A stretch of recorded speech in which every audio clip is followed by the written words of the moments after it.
Salut à tous et bienvenue dans cette nouvelle chronique de Flo. Aujourd'hui, on va parler de la situation des bars, brasseries et restaurants qui sont toujours dans la tourmente. Vous le savez, aucune réouverture de restaurant n'est envisagée avant le 20 janvier prochain, ce qui veut donc dire qu'ils resteront fermés pour les fêtes de fin d'année, Noël et Jour de l'An. Un gros coup dur évidemment pour tous les professionnels du secteur. La situation est même pire pour les bars. Le chef de l'État n'a encore donné aucune date de réouverture à ce jour. Celle-ci ne serait pas envisagée avant le début du mois de février. Affaire à suivre. De nombreux gérants craignent donc, si ce n'est déjà fait malheureusement, de devoir mettre la clé sous la porte dans les semaines ou dans les mois à venir. Et pour en parler plus en détail avec nous, Laurent Lutz, il est le président national de la branche café, brasseries et établissements de nuit au sein de l'UMI, l'Union des métiers de l'industrie hôtelière. Laurent Lutz, bonjour. Bonjour. Merci d'accepter de répondre à nos questions. Alors, comment avez-vous vécu cette décision de laisser les bars, brasseries, restaurants également fermés au moins jusqu'au 20 janvier ? Écoutez, on l'a quand même très mal pris parce que personne ne prouve et l'État n'a pas fait les frais de faire une étude prouvant que c'est chez nous qu'on se contamine le plus. Monsieur Véran s'est contenté d'une étude qui a été faite dans un fast-food au mois d'avril sans protocole sanitaire, sans rien du tout, et qui plus est aux États-Unis. Alors que c'est pas du tout le même fonctionnement chez nous. Et que nous, tous nos restaurateurs et nos bars ont mis en place donc des protocoles quand même sérieux, qui ont été validés par le gouvernement et le ministère de la Santé. Alors, on parlait du 20 janvier pour les restaurants, mais vous confirmez que pour les bars, ce sera probablement pas avant le mois de février. On ne sait pas, on n'a pas de boule de cristal. Peut-être que si ça redescend, peut-être qu'on pourra imaginer une ouverture avant, mais avant le 20 janvier, ça m'étonnerait. Et dans ces 3 étapes du déconfinement qui ont été annoncées par Emmanuel Macron récemment, vous aviez quand même un mince espoir que ces établissements puissent rouvrir plus tôt ou pas vraiment ? On avait espéré que les restaurateurs puissent ouvrir, au moins, même avec un couvre-feu, c'était prévu, à 21h, donc déjà au moins le midi, parce que c'est pas normal que les restaurants d'entreprise soient ouverts, les restaurants de administration, préfecture et compagnie sont ouverts, les restaurants qui sont, par exemple, à Rungis sont tous ouverts. Donc il y a quelque chose qui va pas là. Donc on aurait pu au moins ouvrir pour que les gens puissent, au moins, qui vont au travail, puissent déjeuner le midi dans un restaurant. Oui, donc sûr. Ça, c'était déjà un espoir chez nous. Alors en plus que maintenant on nous dise pour les stations de ski, on n'ouvre pas les cafés et les restaurants, donc du coup, les stations de ski font demi-tour et disent, nous, sans bar, restaurant, on n'ouvre pas, ça sert à rien. Vous avez une idée déjà de la perte de chiffre d'affaires que cela va représenter de laisser fermer comme ça tous ces établissements pendant de longs mois, et y compris pendant la période de fête, Noël, Jour de l'An ? Je pense que c'est au minimum 30 à 50% de chiffre d'affaires pour un restaurateur, mais voire plus pour certains qui ne font pas de vente à emporter. 30 à 50% en moins, vous dites ? Oui.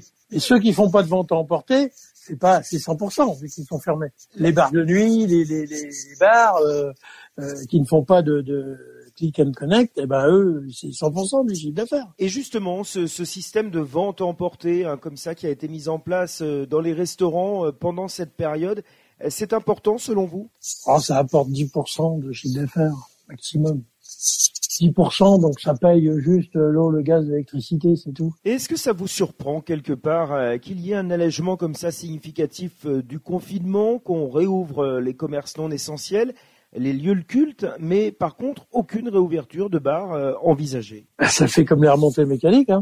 Allez, c'est comme si vous disiez on ferme la mer aux surfeurs, ou alors on laisse les surfeurs aller, mais on enlève l'eau. Et oui, bien sûr. sûr. L'image, il y a quand même un problème. Ouais. Vous pouvez circuler, mais vous n'aurez pas de roue pour tracter la voiture. Il y a des incohérences là qui me surprennent. C'était pareil pour les lieux de culte. 30 personnes dans une cathédrale de 1200 personnes, faut m'expliquer là. Oui. Oui. Alors, on sait évidemment que dans les bars et les restaurants, il est très difficile de garder son masque lorsque l'on est à table, évidemment. Il y avait pourtant, vous allez me le confirmer, je crois, un protocole sanitaire strict qui avait été mis en place à l'issue du premier confinement. Oui, et qui a été validé par le ministère de la Santé. Il a été validé par l'État. Vous savez, les discothèques qui sont fermées aujourd'hui, complètement, c'est à zéro.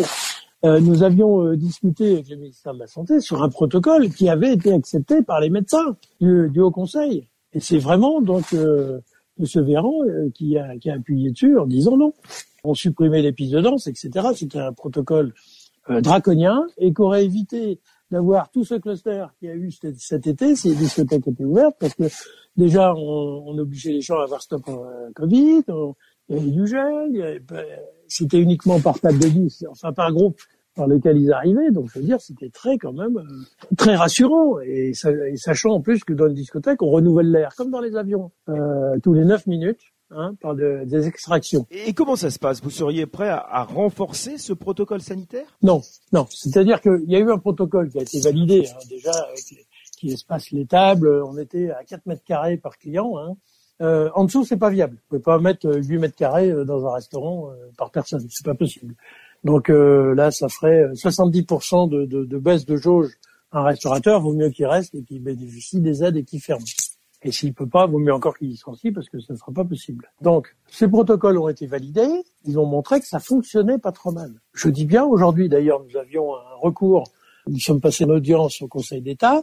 Nous avons fait un recours, justement, sur ce sujet-là. Et le juge du tribunal a été très surpris qu'il n'y ait pas eu d'études, justement, du gouvernement qui disent que, voilà, les clusters sont dans les restaurants. Il n'y a aucune étude là-dessus. Donc, et on dit que c'est pas normal que les restaurants d'entreprise et compagnie sont ouverts, ou même dans l'administration, et que les restaurateurs qui ont exactement qu'ont plus même de normes protocolaires à faire respecter, ne soient pas ouverts. L'UMI, l'Union des métiers de l'industrie hôtelière, que vous représentez, c'est entretenu, j'imagine, avec les membres du gouvernement directement pour faire entendre tous les jours. Les revendications. C'est tous les jours. Ah, bien sûr. Et alors, comment ça se passe? Qu'est-ce qu'ils vous répondent? Qu'est-ce que vous leur dites concrètement? Ça avance. Ça avance quand on les met devant le fait. Vous avez bien vu, on a augmenté à 200 000 euros le forfait. On était à 100 000. Là, on est en train il y a une réunion en ce moment avec la ministre du Travail pour les congés payés, parce que ça, c'est une épée de Damoclès. Et les gens qui sont fermés, et puis depuis le 14 mars, qui ont mis du personnel en chômage technique, les congés payés courent. Donc ça, c'est l'épée de Damoclès, parce que c'est avec les charges, ça fait un 13e mois de salaire. Donc vous obtenez des avancées, disons, sur les aides principalement que le gouvernement peut vous apporter, mais pas sur une réouverture ou sur un revirement de situation. Mais non. On n'arrête pas, on leur dit laissez-nous travailler. D'ailleurs, il y a eu des manifestations dans tous les départements, organisées par les UMI, devant les préfectures, ce qui a permis de s'entretenir avec les préfets. Les préfets ont fait remonter tout ça donc au gouvernement à Paris. Faut pas oublier que nous sommes un syndicat patronal. C'est très rare d'avoir quand même des manifestations de patrons, de chefs d'entreprise. Voilà, donc on n'est pas des gilets jaunes, mais où on veut leur montrer quand même qu'on peut monopoliser encore 10 000 personnes. À Marseille, la manifestation, ils étaient 7 000. Il a été. Tout à fait. Alors aujourd'hui, évidemment, Laurent Lutz, la souffrance est terrible pour toute la profession. On ne le répétera jamais assez. Vous avez idée, par exemple, du nombre de bars, brasseries, en ce qui vous concerne, qui vont devoir mettre la clé sous la porte dans les jours ou dans les semaines qui arrivent? Le plus dur sera en février. Suite aux aides qui ont été faites, et puis les tribunaux de commerce ont été assez quand même indulgents, et les banques, entre les PGE, les prêts aidés, etc., tout ça qui sont venus renforcer certaines entreprises, même celles qui étaient déjà en très mauvaise position. Tout ça, ça les a sauvés un petit peu, mais c'est dans le temps.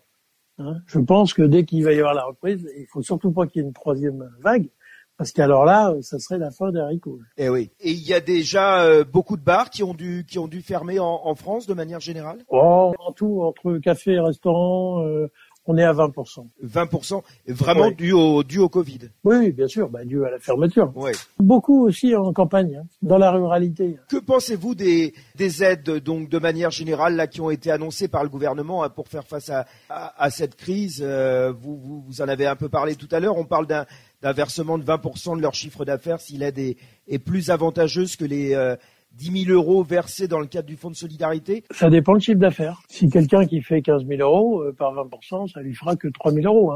Faut le savoir, c'est pour les entreprises de moins de 50 salariés. Mais par contre, 20% sur... alors pour les saisonniers, c'est important, parce que ce qu'a obtenu l'UMI, c'est qu'on a obtenu que ça soit sur le meilleur mois de l'année. Ça veut dire que les saisonniers qui sont ouverts que, par exemple, juin, juillet, août, Elles ne peuvent pas donner leur chiffre d'affaires de novembre ou de décembre, puisqu'ils n'en ont pas, ils sont fermés. Donc ça leur a permis de lisser.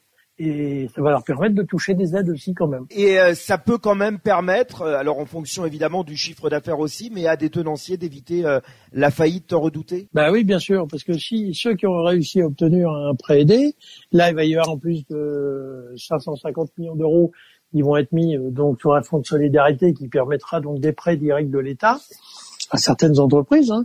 Et puis beaucoup de régions ont mis aussi en place des fonds de solidarité. Aujourd'hui, notre gros problème, c'est que on sauvait les salariés, mais toutes les chefs d'entreprise, eux, qui sont indépendants ou autre chose, eux n'avaient rien du tout. Là, je pense qu'on va obtenir qu'ils aient au moins 1 500 € pour vivre. Et puis, il faut parler de la filière aussi. Les brasseurs, les viticulteurs, alors surtout les brasseurs et puis les distributeurs de boissons, pour le café, eux sont à l'agonie carrément. Là, les brasseurs, ils ont des chaînes d'embouteillage pour fabriquer de la bière bouteille, ils sont quasiment à l'arrêt. Voilà, c'est un enchevêtrement de tas de choses. Vous allez avoir la filière viande, vous allez avoir la filière des agriculteurs, des pêcheurs aussi. Enfin, c'est tout, quoi. Un dernier mot sur les établissements de nuit que vous gérez également au sein de l'UMI. La situation est encore plus dramatique. Vous avez encore moins de visibilité finalement pour la suite. Pour la nuit, on nous parle de soit avant l'été ou l'automne 2021. Donc vous vous rendez compte ? Donc on l'espère pas, on l'espère pas, mais pour l'instant on n'a aucune visibilité sur ces établissements-là. Ça représente quand même beaucoup de chiffre d'affaires, ça représente beaucoup de salariés, et après vous avez tous les intermittents qui vont avec. Et les fermetures de discothèques ont déjà été nombreuses, et ça continue, donc vous le... Alors là, on a eu sur 1600, nous avons eu 300 liquidations. 300 liquidations depuis le 14 mars. Ah oui, depuis le 14 mars. Eux n'ont pas rouvert du tout, ils n'ont pas eu d'été. Eh oui, c'est Parce ça. qu'il y en a d'autres qui ont réussi à faire un très bon chiffre sur la Côte d'Azur ou deux cet été, donc qui ont pu se refouer un petit peu. Parce que même si les restaurants ouvrent à partir du 20 janvier, et s'il y a un couvre-feu, imaginez-vous qu'ils seront ouverts le midi, mais les bars de nuit, tout ça, c'est mort. Ça représente 6500 établissements quand même. Vous continuez à vous battre chaque jour finalement face au gouvernement pour en tous les cas obtenir davantage d'aide et espérer un éventuel revirement de la part du gouvernement. Parce que le mot qu'on a, c'est laissez-nous travailler. C'est ça. Eh oui, tout à fait. On ne sait pas quand, mais laissez-nous travailler. C'est la seule solution pour que tout le monde puisse s'en sortir. Eh bien, merci beaucoup Laurent Lutz de nous avoir répondu. Il n'y a pas de quoi. On rappelle que vous êtes le président de la branche café, brasserie et établissement de nuit au sein de l'UMI, l'Union des métiers de l'industrie hôtelière. Retrouvez cette chronique sur les différents réseaux sociaux, Facebook, Twitter, LinkedIn, ainsi que sur ma chaîne YouTube, Florent Thierry, journaliste. Je vous dis à très bientôt pour une nouvelle chronique.